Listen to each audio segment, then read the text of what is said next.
Happy leg day, beautiful people. I want to talk about housing. Specifically, I want to talk about this notion that we have a housing shortage and therefore we have housing scarcity. It seems to make sense. And therefore we need more housing. Thinking that we have housing scarcity might not be the best way to see this problem. I want to cover the problem pretty thoroughly and then also actually propose a fairly holistic solution. The idea is that we have housing scarcity, therefore we need more houses. This can come in the form of conversations about density. It can come in the form of conversations about, urban sprawl or suburban sprawl. The conventional wisdom tells us that we have a scarcity of housing and therefore we need more housing. Also related to this is we have a scarcity of affordable housing and therefore we need to build affordable housing. I think that basically all the conventional wisdom on this is not necessarily wrong, but off. And it's off because it's not addressing the problem sufficiently upstream of where we should be thinking about, at least you and I, as people who are not lawmakers, how you and I should be thinking about this problem. I think lawmakers should also be thinking about it differently, but that's a whole other video. Okay, so here's the problem with thinking that there's housing scarcity in the United States or even in any given metropolis. The problem is improperly bounded. There has never been more housing in absolute terms or in proportional terms, meaning like the percentage of square footage available per capita. There's never been more vacant housing than there is right now. We have tons of housing. We have whole municipalities that are vacant. Now, obviously, that points to the problem. Hey, Deacon, people don't want to live there. That's the reason they're vacant. And that is essentially the problem. If it is true that we have more vacancy than we've ever had right now, then the problem can't, strictly speaking, be that we have too little housing. One could say we have too little housing where we need it. What we need is density. There are a few problems with that. One of the reasons that we have a lot of vacancy is that there are large firms that buy up a lot of real estate and camp on it. And they're willing to sell it, but they're only willing to sell it at, they're basically artificially inflating the price. If there's a lot of vacancy in an area, it behooves anyone who already owns some property and has the finances to do it to buy as much of the real estate as they can, pay the vacancy insurance and just keep the prices elevated so that the places that they do sell at a high price because these companies are not willing to lower the price. It is more in their interest to keep the prices high for the places they have that are being rented, that they are selling. So camping on vacant properties is a big factor. That's an issue. I acknowledge it's an issue. Another issue, in the United States, we have a lot of boom towns, probably everywhere in the world. There are some number of boom towns. In the United States, we're kind of known for them, from what I understand, more than other places are. And that just means any place where a settlement was established because of a specific resource, because of an interest in generally exploiting some sort of natural feature, whether that's minerals, fossil fuels, timber, whatever it is. And those towns kind of rise and shrink. So those are places that have infrastructure, but the economic reason that people went there has disappeared. And so there's a lot of vacancy. This also happens famously with the Rust Belt. There's a lot of manufacturing that was moved overseas, and that manufacturing being taken away meant that it's just like a coal mine or a gold mine that has run bare. The people who were the economic base there had no more reason to be there, and so that's another reason there are vacancies. Those are big deals, and they create a lot of complexity in the overall situation, but they don't change the basic principled shape of the problem or the fallacy of housing scarcity or the solution that I'm going to propose. I recognize they're complicating factors. This is a complicated subject. I'm going to propose a very simple solution, but I acknowledge the complexity of the overall situation. All right, moving on. The primary problem of housing right now, housing shortages, is the interest that people have in living in big cities, right? And I'm going to refer to them interchangeably as big cities and the largest market or large markets, right? Where cities form when they're not boom towns is in places that are conducive to trade.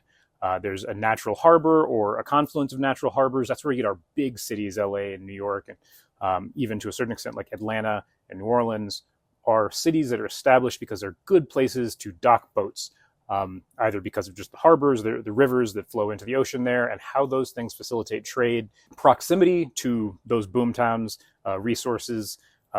There are places that it's more and less convenient to run railroads over land or highways over land. And so proximity to inland trade routes, all of these things are factors in what make a big city. But it all comes down to one thing. It is a convenient place to do trade, which means that the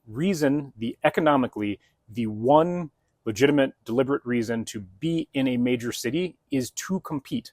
If you're not in a big city deliberately to compete, then from an economics perspective, you are in a bad place for yourself. I'm not talking about whether or not this is a person's fault. I'm saying that where you live is not conducive to what you are doing, and you should take that into consideration in your decision making. The only economically viable reason to be in a major city is because you want to compete, and that competition doesn't always come in the form of trying to be the highest skilled worker, trying to get the highest paid job. A lot of the competition that's happening right now is happening in terms of popularity contests, tribalism, and social leveraging. And I'm going to get into more of that in detail in just a minute. But the big thing to try to think about is, can you imagine any reason to deliberately be in an environment that exists specifically because it is the best place to do trade? Of all of the land mass I'm just talking about North America here, although this probably applies everywhere. In all of the United States, there are, 100,000, 500,000 total municipalities, including those little ghost towns that have pretty much disappeared. All of the places where anybody's ever laid a pipe, established a power grid. There are many, many thousands of places that you could be living. And the reason to be in the biggest cities is because that's where the most trade is happening, which necessarily and always means that is going to be where there's the highest competition. And housing is a component of that competition. And so that's the thing we have to think about when we're thinking about housing prices and housing scarcity. I can't underscore this enough. Every other reason to be in a major city, other than competition, other than to deliberately compete in large markets, is self-sabotage. I'm not talking about a moral issue here. I'm not talking about right or wrong. I'm not talking about what makes you a good person. I'm talking about functionality and mechanics. Mechanically speaking, the biggest cities are the biggest markets. The biggest markets have the biggest competition, and they're layered markets. They're markets on top of markets on top of markets. And if you are not there to compete because it is a necessarily competitive environment, how are you not self-sabotaging? That's an important question.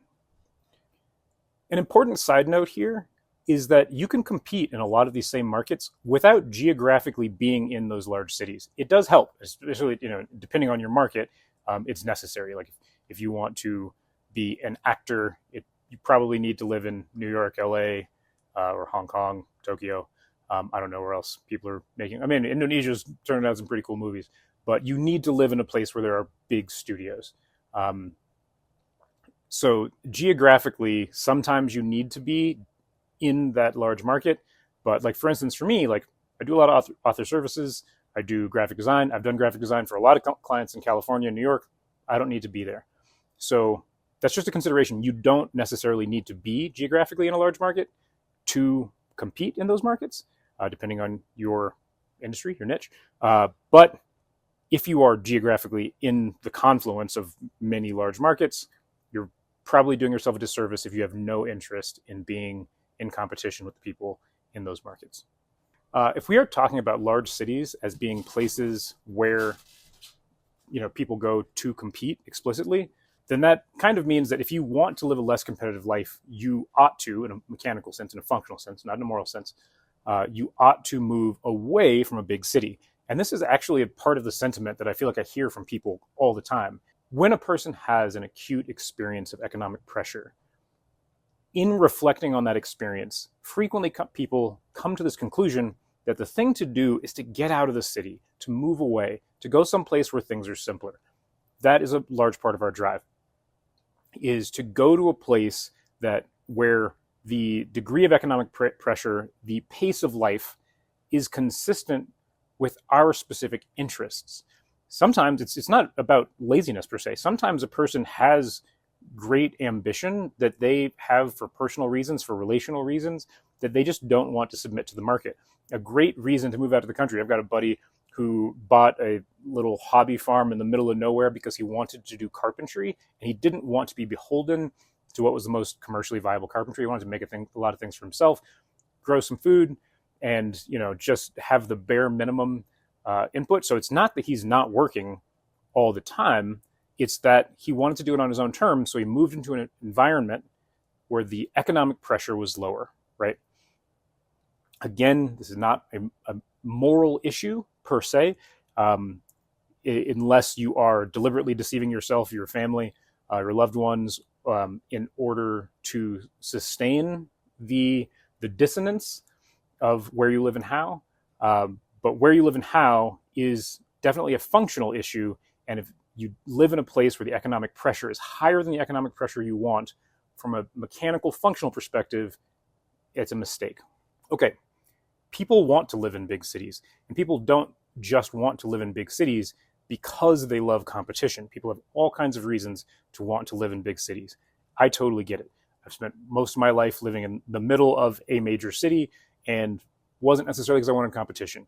It happened to be during a period of artificial, like my first decade of adulthood, into my second decade of adulthood, was a period of artificial economic depression in Denver specifically.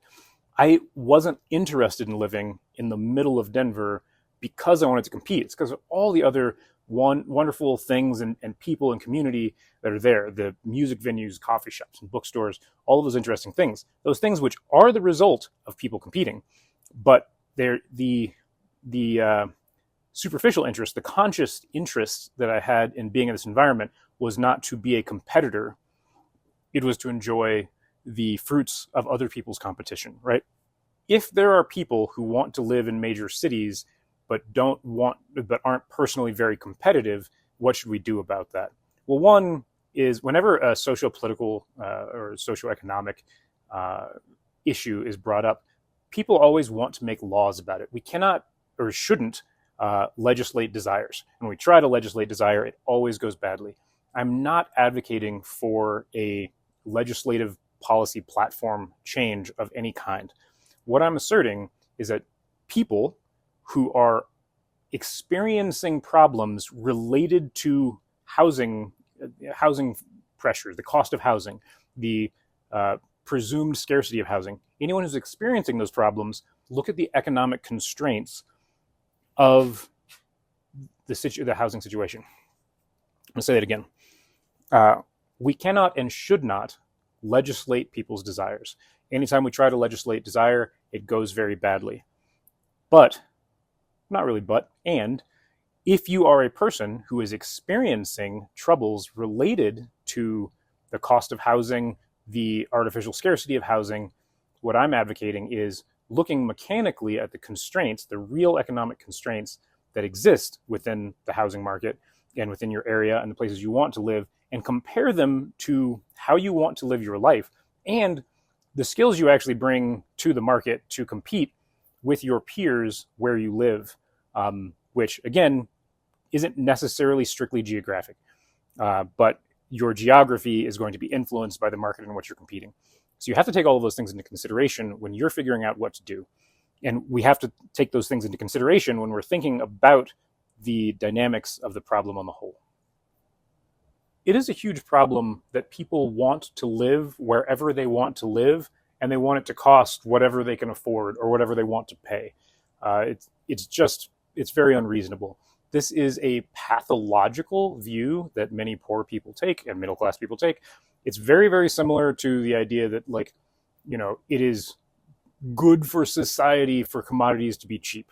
Like that ethos, that concept, that, places that sell things as inexpensively as possible are good for society or good for poor people, that drives income inequality. People buying the least expensive version of a thing they have always serves the wealthiest people in the market and makes them richer. The rich get richer because the poor make themselves more poor by buying cheap stuff. Maybe that's a whole other video, but it definitely applies here to housing.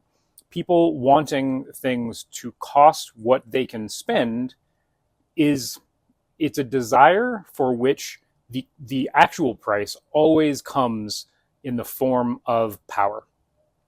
So if you want to have affordable housing, you have to make some centralized power much more powerful than it otherwise would be. You have to either give the state more power or you have to give some corporation more power. Every time people, generally poor working class people, want a guarantee, it comes at the cost of sovereignty. The minimum wage, achieving minimum wage, achieving government mandated worker safety came at the cost of sovereignty on the part of the working class. Essentially, so just to make this example very, very clear, if the government is enforcing your worker safety as opposed to collective bargaining, that means that your union is now weaker because your union no longer has a responsibility, no longer is the responsible force, and your union is the collective will of the people involved. So now you don't need a strong union. So when unions offload and when I talk about unions, I'm talking about any collective bargaining, any worker negotiation, any worker empowerment. When that gets offloaded to the state, then the workers are less powerful. But when workers apply, grassroots leverage directly and maintain the power themselves and say, we don't like this condition, we don't like this pay, and they do it on their own, even in some cases against state policy, then the unions get stronger. So every time there's a guarantee or a reduction in prices to meet the poorest people where they're at, it always shifts power up. The more cheap stuff you have, whether it's housing or whether it's basic commodities, you're always moving power up when poor people can easily and comfortably afford things. That is always a loss of power. I just realized in the process of editing that I probably need to explain why it is that cheap stuff removes power from the poor and working class people. Essentially, it has to do with economies of scale. Only people that have the most money can afford to profit on very, very slim margins. Think about it this way. If McDonald's can make 5 cents a burger, or in some cases, and Starbucks is famous for this, they would open Starbucks locations at a loss and run them at a loss deliberately for years just to hold an area, to keep independent coffee shops out of a region, just to try and dominate the market and make Starbucks synonymous with coffee. Amazon's very famous for its loss leaders, and now Temu is eating its lunch, Amazon's lunch, by running an entire business at a loss. So every single sale on Temu is at a loss because their parent company has 3 times as many monthly customers as there are people in North America, and so they can afford to do that. It is, whenever there is a race to the bottom, it is always big bank takes little bank. So anytime the people in general prefer the cheapest commodities, it always means that they are funneling all of the wealth of that economy to the richest people. By contrast, it is always poor and working class people that sell artisanal goods. So if you buy an $8, $9 bar of soap at a farmer's market, that money, probably a pretty good margin of it, 30%, maybe 60%, is going to a household, a person and their family who, is in the same class as you. And so preferences for more expensive, more artisanal goods equalize the economy, equalize income distribution, and preference for cheap, low-quality goods always, always, always moves power, moves wealth to the top of the economy. Wanting cheap stuff makes people poorer and makes the rich richer and consolidates and adds fuel to the big bank, takes little bank game. Okay, back to having some video. There's an adjoining pathology. that happens at the top of the market, the top of the economic spectrum. I'm not going to spend nearly as much time on this because I don't think there are a lot of rich people that follow me. But for the people who really like to see me, throw out some pot shots at the wealthy, when someone who's wealthy wants to pay whatever they want for things, they are always seeding their own destruction, right? So it's happening a lot right now. I know some people in Seattle, and there's this thing where people are commuting super long distances to work service jobs, and the the affordability of housing, the affordability of transportation, and the feasibility of transportation in Seattle to get from where people can afford to live to where they need to work is becoming more and more untenable, which means that the lifestyles and even the safety of wealthy people is actually becoming more tenuous. So people of wealthy means who want to also pay, bargain prices and enforce low wages, they also see their own destruction in doing that, because they make their whole situation incredibly precarious, right? Because they're making the lives of the people that they depend on precarious. And so anyone who is demanding that things be easy, I mean, this is kind of just like the general, like taking it up to the most principled, like highest truth. Like, if you want things to be easy and you're willing to make sacrifices for it, what you're always going to be sacrificing is your resilience, your strength, your sovereignty.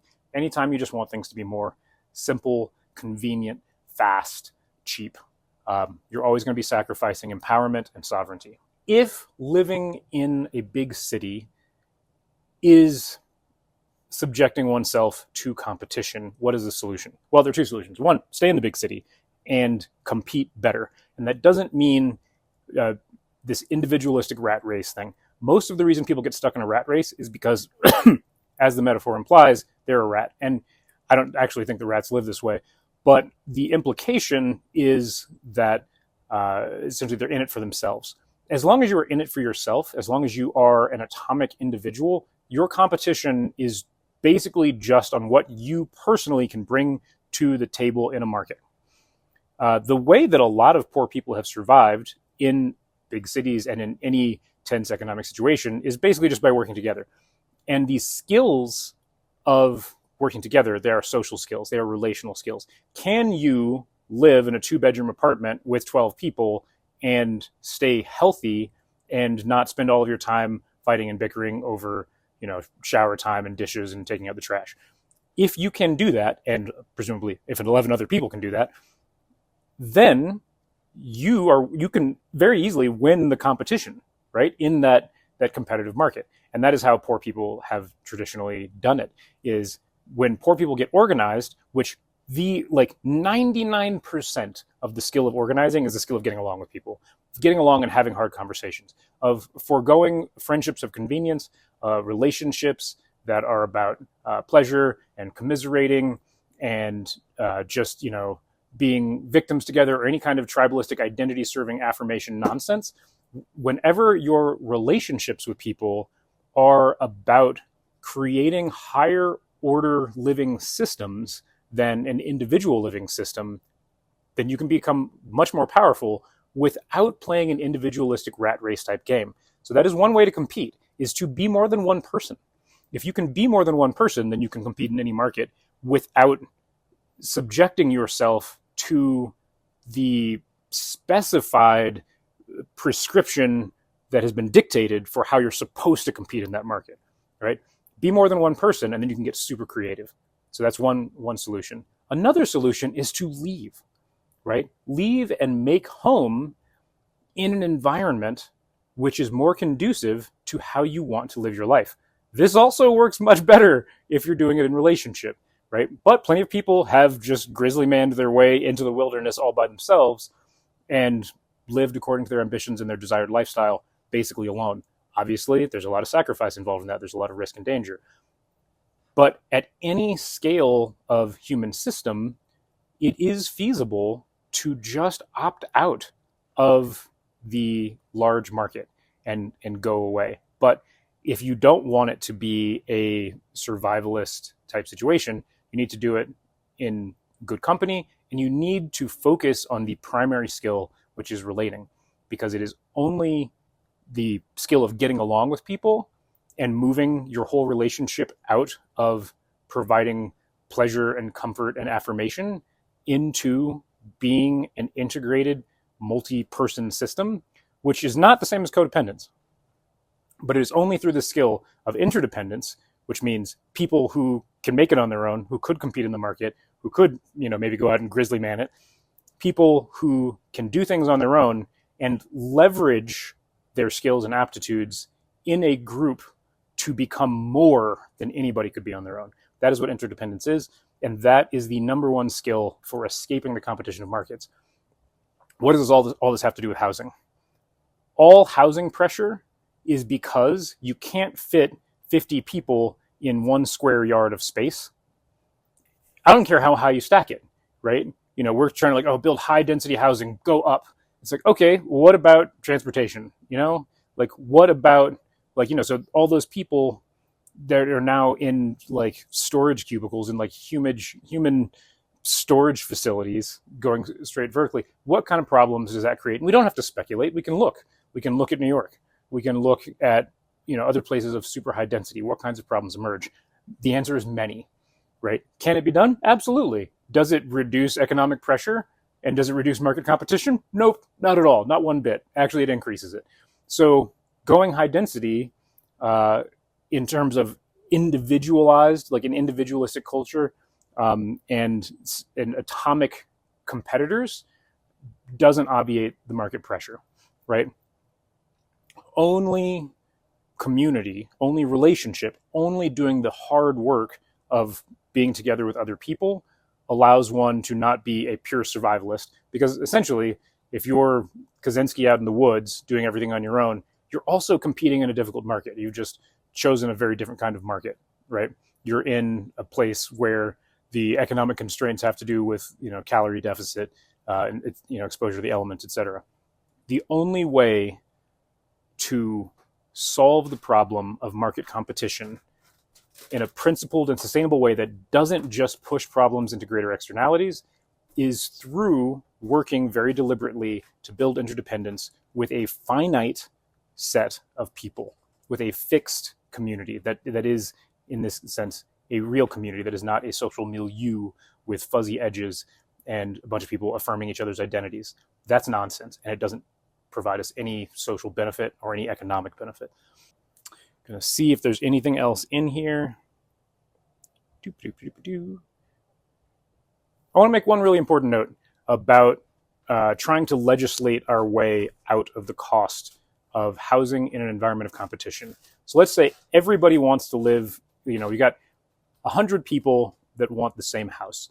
That generally the market response to that is just raise the price of the house so the highest bidder gets the house. That's how markets tend to work. When we try to legislate the intervention there, because people who have less money deserve to be housed as well, but everybody wants the same house. Like the person with less money isn't willing to go live in a small town. You can go live in Scottsbluff for 1/10 the price of living in Denver. But people want to live in Denver. And when we try to legislate that away, there's still a competition because we still have 100 people that want to live in the same place. And so what happens?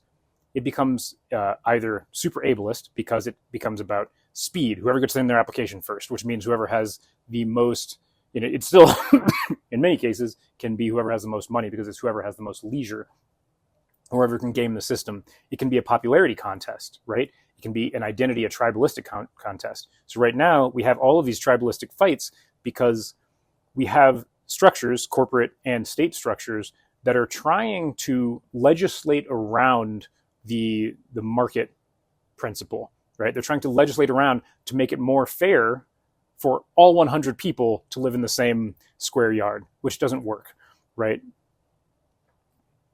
It just moves the competition to a different domain. And it ends up mostly being, right now at least, a popularity contest or some kind of tribalistic fight where people are playing identity politics against each other and leveraging social connections to gain more popularity, to get more resources, because somebody tried to make things fair. Doesn't work. One of the other ways that we try to make markets fair and really do a lot of social harm is that we employ like kind of a lottery system to figure out who's going to get which specific house, right? And so you have this system where you've got a low income housing, and if people qualify, so you take applications and there's a screening process, and so there's that identity politics tribalistic piece. There are certain qualifications that are selected because there are popular forms of lack of privilege. Um, that could be a whole another video about how many underprivileged people get ignored by what is popular to have empathy for at the moment. But just that there's a screening process that is some sort of identity-driven screening process, but then everybody who makes it through that screening process is in the same boat and their name gets drawn out of a hat, right? So this harms society in two ways. One, it creates enormous instability because there's no predictability. If I'm going to the market with an offer, right? So this is like the typical market thing. And this isn't capitalism. This is business. Capitalism's only a few hundred years old. Business has been going on for at least 10,000 years. All of our oldest records in cuneiform are business. They're ledgers, right? So business is old. People come to the market. They say, I have this. It's very predictable. If it solves someone's problems, then they compensate you for it, right? And that compensation, there are a lot of economic forms. I'm not talking about our current monetary system, but in general, whether you're in a gift economy and you're compensated through reputation and just simple appreciation and improved relationships, or if you're in a strictly monetized economy, if you are in an economy, a functional market economy, and that includes gift economies. If you are in a functional market economy, you can develop skills that solve other people's problems. You can take those to the market, and you'll be compensated to a certain degree, with some fuzziness for subjective experience and the popularity of that particular offer, and how many other people are offering that same thing. But you will be rewarded in proportion to how effectively you solve someone else's problem. That's how markets work. And so it's very predictable. You can get better at solving people's problems. You can understand people's problems better. If your economy puts you into a niche, because no entire economy can work on the basis of gambling, right? We've tried it. San Francisco, 1939, or wait, maybe it was 18. Yeah, not 1939. It was 1830. The big gold rush. We in Colorado like to think we had the big gold rush. We did not have the big gold rush, but that was basically an entire economy based on gambling, and it was basically it turned into a Sodom and Gomorrah situation. Like we don't actually have to look at the Bible to see what Sodom and Gomorrah were like. If you look at how the gold rush actually affected Sodom and Gomorrah and how it actually ended in the city being cleansed with fire, essentially. Trying to make an entire economy that is run on speculation and gambling and chance, it destroys people. So that that instability of imposing an economic niche on a class of people that is based in gambling is horrible for society. That's one way that it damages society. That's one social harm of having lotteries for housing or for anything. The other way, which is related, that it harms society is that it ends up taking a ton of time and punishes people who opt for personal growth. So you get this thing where, if you know that your odds of getting a specific housing placement have to do with chance, then it behooves you to apply for every single low-income housing option available. So this goes back to the instability piece in one way, because now you have no idea where you're going to live, because it behooves you to apply in every part of town, in every neighborhood. So if you want to have something close to approximating a guarantee of housing, it's just a numbers game. You just have to hit as many possibilities as possible, because you have no other predictability besides numbers.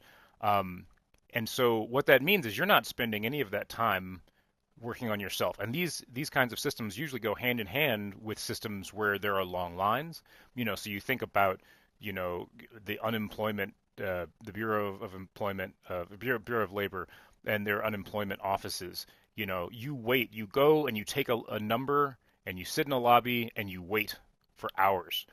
And every social service is like that. It's tons of paperwork, it's tons of like arbitrary scrutiny and waiting, and you're just navigating a meandering labyrinth of bureaucracy, and you're not developing yourself. You're not developing skills that the market can value, because the market can only ever value skills that solve someone's very real problems. And so we have these two problems with trying to make things fair by having a set of qualifications, any set of qualifications, and then beyond that, a lottery. And the problems are it destabilizes society by reducing predictability, and it punishes people who are working on developing themselves and specifically developing themselves to try to bring skills and offers to the market that solve other people's problems, because that's actually how society functions, is that people solve problems that other people have and get recognition for that, whether it's in the form of a gift economic reputation or it's in the form of direct monetary compensation, or many things in between. There are a lot of different economic variables, but all of those are functional markets. Uh, when we punish people for developing themselves to be a participant in a functional market by through personal growth and developing skills, what we do is we harm all of society. So every single low-income housing process where you fill out an application to show that you qualify as sufficiently poor, which also, I mean, a third harm is that it creates a cliff where if you get past that qualification, even by an inch, you no longer qualify for anything. And so it's an incentive to stay poor. So we've got instability based on lack of predictability. We've got an inverse incentive for personal development to help others. And we've got the cliff system where we have a direct incentive to stay just under that line, or to hide any value that we have managed to capture. So if you manage to save some money, if you manage to get a little gig going on the side, you now have to lie to the state and to your greater community about it. All of these, those are all problems of the cliff system, or the cliff dynamic of welfare systems. And so this is why trying to make the market fair through some sort of arbitrary regulation that isn't a natural market principle of compensating people for producing value. This is why all of these things backfire and create enormous harm in society. Spread out. That's basically that is the straightforward answer to the housing crisis in the United States. We have thousands of perfectly good small towns that people have moved from, and we need to move back. That's it. There's nothing else. Like it's that simple. I think that's all I got on this one. Sorry if that was a downer for some. Just leave something in the comments. Leave me some kind of feedback. Tell me what you think.